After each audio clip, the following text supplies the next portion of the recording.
Es que no vamos a tener teleprompter. Ese es el problema. Nos cagó eso. No, pues si no vino la editora. No vino la editora. Nada. Aquí el Pancho tuvo que hacer la pauta. Tuve que hacer la pauta, los titulares. ¿Por qué está mal? No vino la editora. Entonces no hicieron la... Tuvimos que hacer los titulares, la escaleta, ¿cachai? 7, 6, 5, 4, 3. Continúan las reacciones.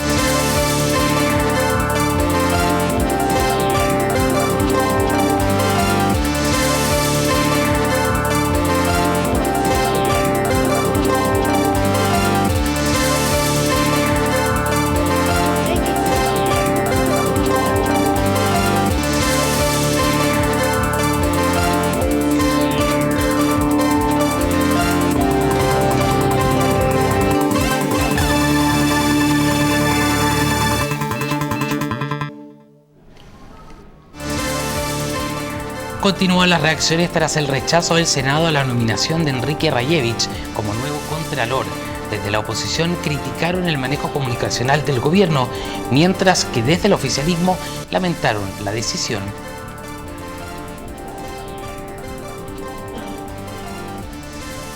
Presidenta Bachelet anuncia nueva constitución para 2018. La mandataria dio a conocer el cronograma del proceso, el cual pretende involucrar fuertemente a la ciudadanía.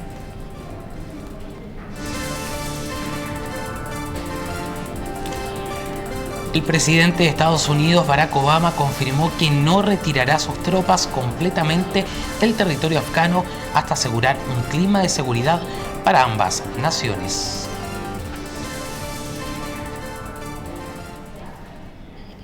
Buenas tardes y bienvenidos a Noticias en Señal UC. A un día del rechazo del Senado a la nominación de Enrique Rayevich como nuevo contralor, continúan las reacciones, mientras que el oficialismo lamenta la derrota. Miembros de la oposición consideran que no se tuvo un buen manejo comunicacional desde el gobierno. Los detalles en la nota de Pía Villa y Vanessa Daguave. Y 12 votos en contra, se rechazó la designación de Enrique Rayevich como contralor, candidato propuesto por la presidenta Michelle Bachelet. A pesar de que gran parte de los senadores reconocían las capacidades del candidato, la oposición cuestionó que fuera cercano al oficialismo. Uno de los votos decisivos para el gobierno era el del presidente de la UDI, Hernán Larraín, quien decidió finalmente abstenerse de la votación. El error que un contralor fuera elegido por un solo voto, menos todavía que pudiese ser el del presidente de un partido de oposición, me parecía completamente impropio. La evolución que tuvo este proceso terminó en una polarización política. Luego de la votación, desde la nueva mayoría, criticaron el actuar político de la oposición. Lo de ayer fue una decisión política de la derecha de infligirle una derrota a la presidenta Bachelet y al equipo político. Uno de los más afectados tras esta votación fue precisamente el ministro del Interior, Jorge Burgos, quien impulsó a Rayevich como candidato y al que se le responsabilizó por la falta de diálogo por parte del gobierno. Siempre fui muy honesto, dijo que si se perdía para mí era un golpe, en lo personal y también para el gobierno, y lo mantengo. Tanto una derrota personal para él, porque él asumió la responsabilidad de proponer ese nombre, como para el gobierno, porque en un contexto de baja aprobación no se puede dar el lujo de tener estas derrotas política. Según informó el ministro Burgos, no hay una fecha ni un nombre determinado por la presidenta para la próxima carta para Contraloría. Se abrió el proceso de postulación para las becas y créditos de la educación superior 2016, proceso que también permite a los universitarios optar por la gratuidad. Desde el gobierno cifran en 200.000 los posibles beneficiados. Sin embargo, existen críticas por parte de los estudiantes. Más información al respecto con Magdalena Lea y Augusto Paso. Ya se habilitó en la página web becasycreditos.cl el formulario para que los estudiantes universitarios postulen a beneficios a contar de su segundo año. En esta ocasión, el proceso abarca a aquellos que deseen optar a la gratuidad, teniendo como requisito pertenecer a uno de los primeros 5 deciles socioeconómicos y a una de las universidades del Consejo de Rectores o bien privadas sin fines de lucro acreditadas por más de 4 años. Valentina Quiroga, subsecretaria de Educación, enfatiza que esta gratuidad sería total para quien la obtenga. Estamos hablando de aproximadamente 200.000 estudiantes de educación superior que podrían ser beneficiados, ¿cierto?, con gratuidad. Y reitero, gratuidad es sin letra chica, es gratuidad total para educación superior. La CONFECH, que hoy convocó a una movilización por este tema, considera que la gratuidad está siendo planteada de igual manera que una beca. Parece que ha sido una decisión bastante nefasta por parte del Ministerio y del Gobierno, porque finalmente replica la misma lógica con la que funcionan hoy las becas y los créditos. De hecho, ahí agradeceríamos, digamos, la sinceridad del Ministerio, que de hecho para postular a esta gratuidad se tiene que entrar al portal de becasycreditos.cl. Si bien la página oficial de Becas y Créditos permite la postulación a la gratuidad, la subsecretaria aclara que esta aún necesita la aprobación del Congreso en el presupuesto del 2016. No ha iniciado la postulación a gratuidad. Lo que se ha abierto es el proceso regular de todos los años que hace el Ministerio en esta época del año, que es la postulación a becas y créditos. Y no olvidemos que hoy día la discusión sobre gratuidad de educación superior es una discusión que está radicada en el Congreso. El plazo para postular a la gratuidad y a los demás beneficios estatales vence el próximo 5 de noviembre a las 14 horas. Una nueva constitución fue el anuncio que hizo la presidenta Michelle Bachelet para este día lunes. El proceso constituyente comenzará a fines de este mes, con clases de educación cívica para los chilenos y además diálogos ciudadanos. La noticia es de Valentina Correa y Francisca Pacheco. 6 pasos tendrá la creación de la nueva constitución anunciada el día lunes por la presidenta Michelle Bachelet.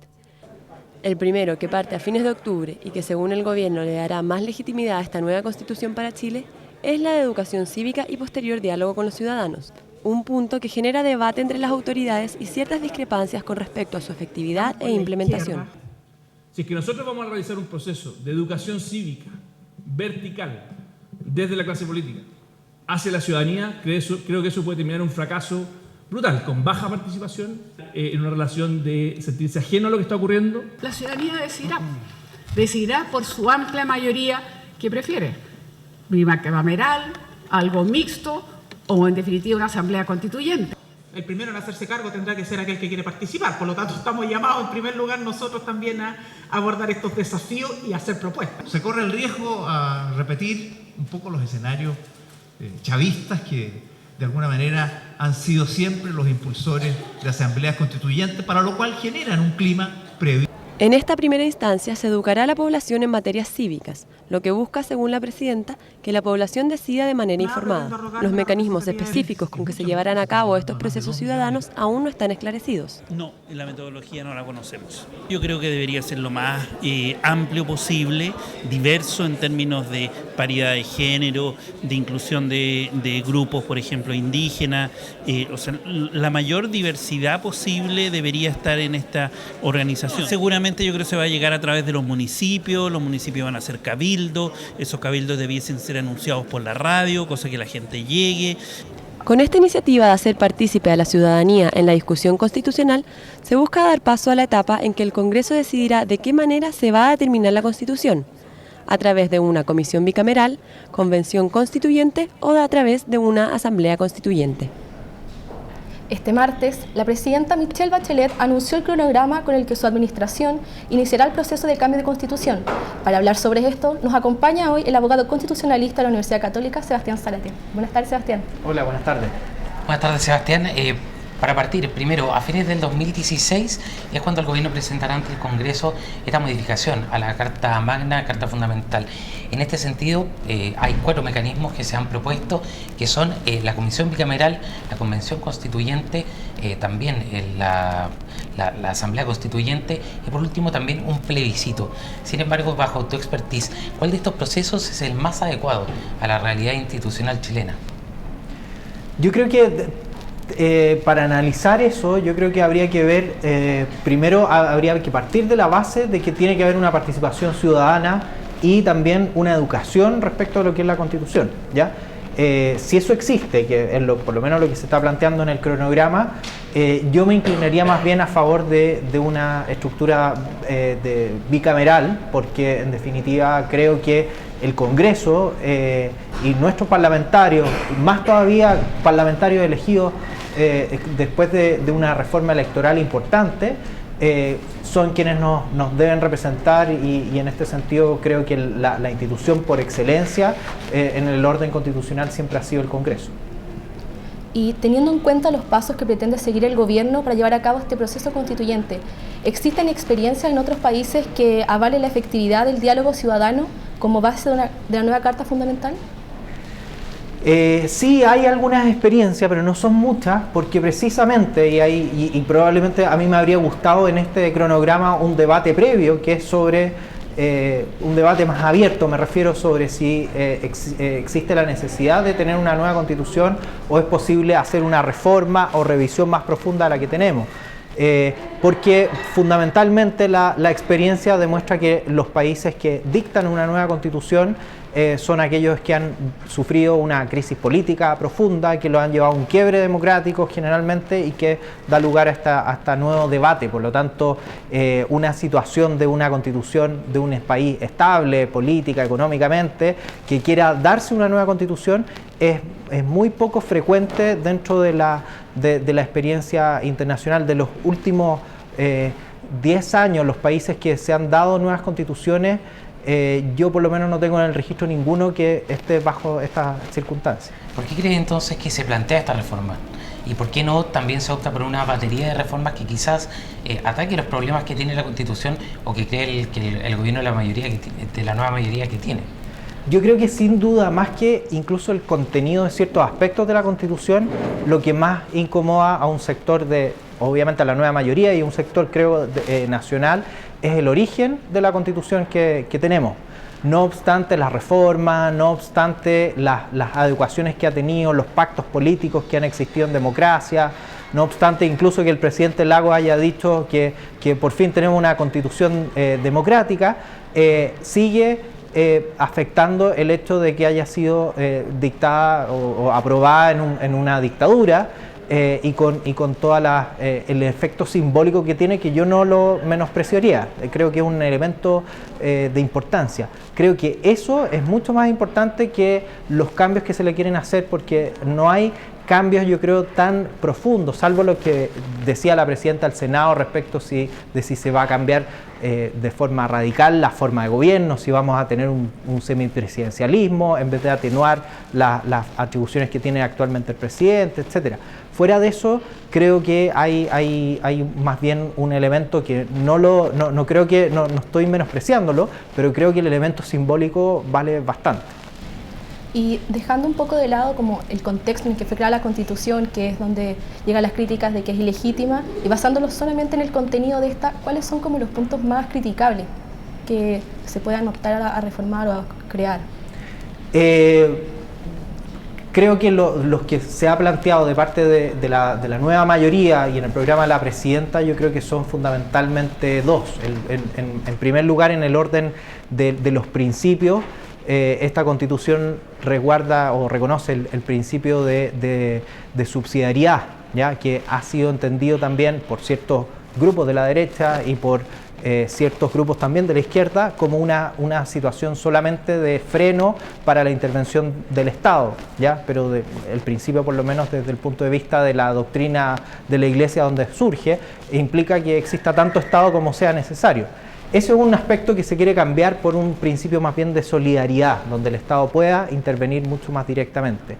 Y el segundo tema yo creo que tiene que ver con el hiperpresidencialismo al que hacía mención recién, a que el diseño institucional chileno, producto de la reacción histórica de distintas constituciones y de distintas crisis políticas, derivó en que se le dieran muchas atribuciones al presidente de la República, y dentro de nuestra región latinoamericana, por lejos, somos el país más presidencialista, y eso es lo que se quiere atenuar por algunos y por otros cambiar el sistema radicalmente. Entonces, en ese sentido, lo que buscaría esta nueva Constitución sería pasar también a equilibrar un poco las fuerzas entre el Poder Ejecutivo, el Legislativo y también un poco la ciudadanía, ¿no?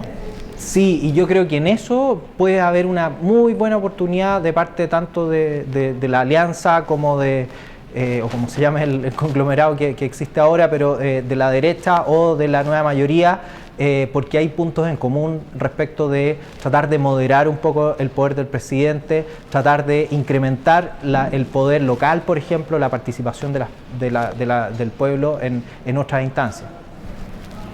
Y pasando al cronograma en sí, ¿por qué resulta tan complicado y extenso el procedimiento que narró la presidenta?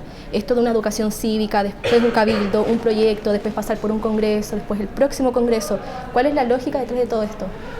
Porque es Primero, hay una lógica que no hay urgencia desde el punto de vista que no estamos en un país en crisis como el 99% de los casos que se da una nueva constitución. O no hay una revolución, no hay un país que se esté fundando desde cero. Y en segundo lugar, creo que tiene que ver con el significado que tiene la Constitución, que es el acuerdo político, el compromiso básico político de la sociedad, y que requiere ciertos elementos. A mí me habría gustado uno más, como decía, el haber discutido si queremos antes una nueva Constitución, pero me parece que es bastante prudente, ya que se sabe tanto de Asamblea Constituyente y muy poco de la Constitución, gente que no sabe lo que es la Constitución o que nunca ha leído, sabiendo lo que es la Constitución nunca la ha leído. Que exista un proceso, por ejemplo, de educación primero, un proceso de participación, etcétera, y que todo esto termine, yo creo que en las instituciones de representación, obviamente que escuchen a los expertos, pero que quienes tomen la decisión finalmente sean quienes nos representan políticamente, que es dentro de nuestro sistema de representación popular sobre el cual hemos construido históricamente. En ese caso, ¿tú crees que 5 meses, tal como se anunció en este proceso constituyente, es un tiempo prudente para educar cívicamente a la población? No creo que sea prudente. Yo de frentón lo habría extendido, ¿ya? Pero también hay que entender un poco la lógica de la nueva mayoría, que esto se había propuesto en el programa de gobierno, se ha retrasado pero muchísimo durante los meses. Y por lo menos se esperaba que al final del mandato de la presidenta Bachelet se mandara un atisbo de inicio de reforma. ¿Y qué es lo que se está planteando ahora? Por eso yo creo que los plazos incluso están más acotados de lo que debiera. Y en ese sentido creo que 5 o 6 meses es poco. Bueno, Sebastián, muchas gracias por acompañarnos. No, muchas gracias a ustedes. Muchas gracias. Bueno, así pasamos de esta primera etapa aquí en Señal UC. Vamos a una tanda y ya estamos de vuelta con más noticias aquí en Señal UC. Hola, hola, ¿cómo están? Bienvenidos a Los Especialistas, un programa de Señal UC en el que semana a semana nuestros panelistas recopilan las mejores listas y los mejores rankings. ¿Sabías que reír hace que liberes endorfinas? Reduce el cortisol, que es la hormona del estrés. Relaja los músculos del cuerpo. Mejora la oxigenación del cerebro. Y ayuda a quemar calorías. En el oeste de África y en Grecia, esto es un insulto. ¿En serio? Así Ojalá es. no estén viendo ni con Así eso, que como igual. si te cae mal un griego, hace... ¡Wow! Como mal. Pero no todos risas y listas. Nuestros especialistas salen a la calle para encontrarse contigo, porque nos interesa tu opinión. Y en lo personal, ¿qué soñaba hacer cuando grande? Mi favorita ciudad personal, Tu opinión. Así que ahora esperamos sus reacciones, sus comentarios en el estudio. Adelante. Yo no soy esa mujer. De Paulina Rubio. Nos gusta divertirnos. A veces cantamos. En el karaoke. Mentira. Y lo increíble es que todos se la saben. A ti. Ya es tarde. ¿Por qué? Porque ahora soy yo la que quiere estar sin ti. A veces bailamos. Y a veces... A mí me dicen JG. Pero Dani, tú eres mi amor platónico. Y tirando piropos ahora después de que dijo que Buffy la casa de vampiros era su amor platónico. Sí. ¿Cómo está Dani? Perfecto. Lista y dispuesta. Por eso, no te pierdas los especialistas. Porque aún hay más. Solo por Señal UC.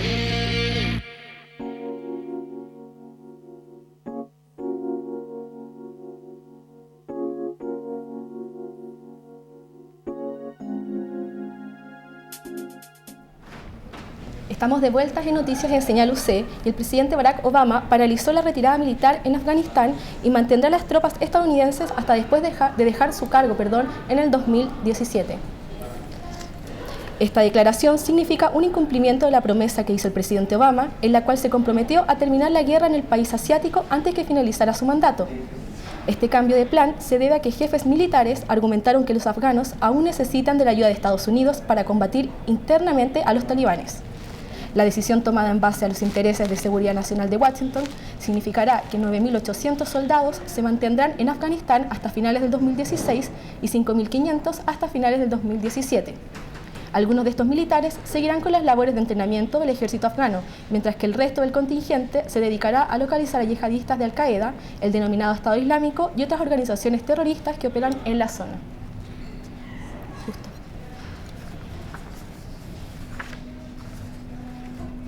Como comandante en jefe, no permitiré que Afganistán sea usada para que los terroristas puedan atacar nuestra nación nuevamente.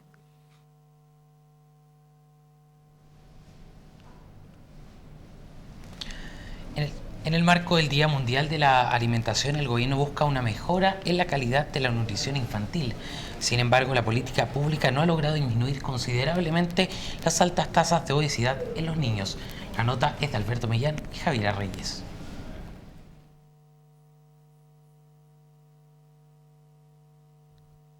Chile es el segundo país de Latinoamérica con mayor tasa de obesidad infantil. Según la Organización de las Naciones Unidas para la Agricultura y Alimentación, un 10% de los niños de nuestro país sufre de obesidad. El gobierno ha impulsado iniciativas que buscan solucionar este problema de salud, fomentando la educación nutricional de los apoderados en jardines infantiles y principalmente a través de la ley de etiquetado que obligará a la rotulación de los productos altos en grasas saturadas, azúcares y calorías.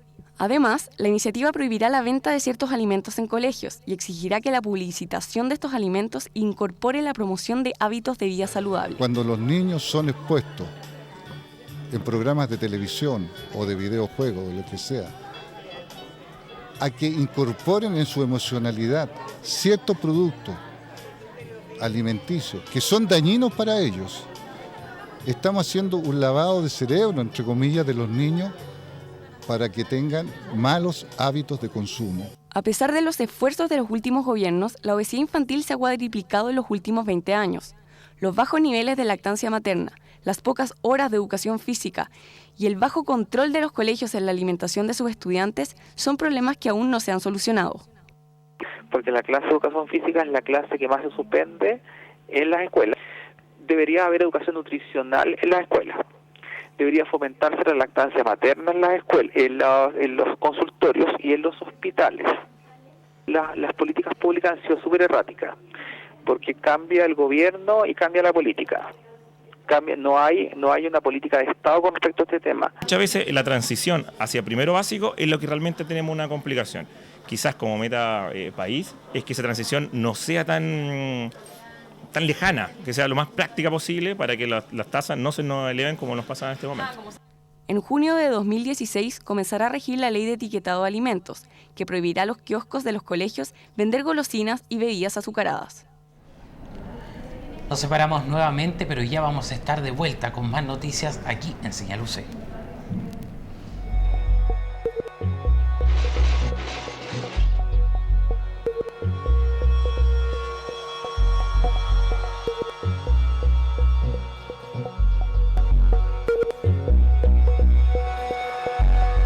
¿Quién fue Carlos Valdovinos? No tengo idea.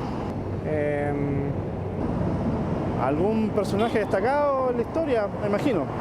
¿Algún político? No tengo la menor idea. Militar. Algo por el estilo. Carlos Valdovinos, pues creo que es un alcalde, de acá de San Miguel era. Mi nombre es Carlos Valdovinos. Nací el 19 de diciembre de 1889. Estudié leyes y ciencias políticas en la Universidad de Chile y fui miembro activo del Partido Radical. A los 25 años me casé con Dorila Fernández, con quien tuve a mis 7 hijos. Ejercí mi profesión de abogado de diversas maneras. Fui ministro de la Corte Suprema, juez, profesor de Derecho Penal en la Universidad de Chile y durante 10 años, alcalde de la comuna de San Miguel, razón por la que hoy soy una calle con nombre propio. Esta avenida es comúnmente conocida como Carlos Valdovinos, pero su nombre real es Avenida Alcalde Carlos Valdovinos. Se extiende de poniente a oriente y pasa por las comunas de Cerrillos, Pedro Aguirre Cerda, San Miguel y San Joaquín. El tramo Cerrillos es el más corto y tiene pocas construcciones, donde hay bodegas y talleres principalmente. Luego viene el trayecto San Miguel, que es un sector mixto, industrial-residencial. El siguiente tramo es Pedro Aguirre Cerda, que es el más residencial de todos. El intervalo de San Joaquín es un sector principalmente industrial, donde encontramos instalaciones como la Textil Sumar, la embotelladora andina y la subestación San Joaquín de Tilectra.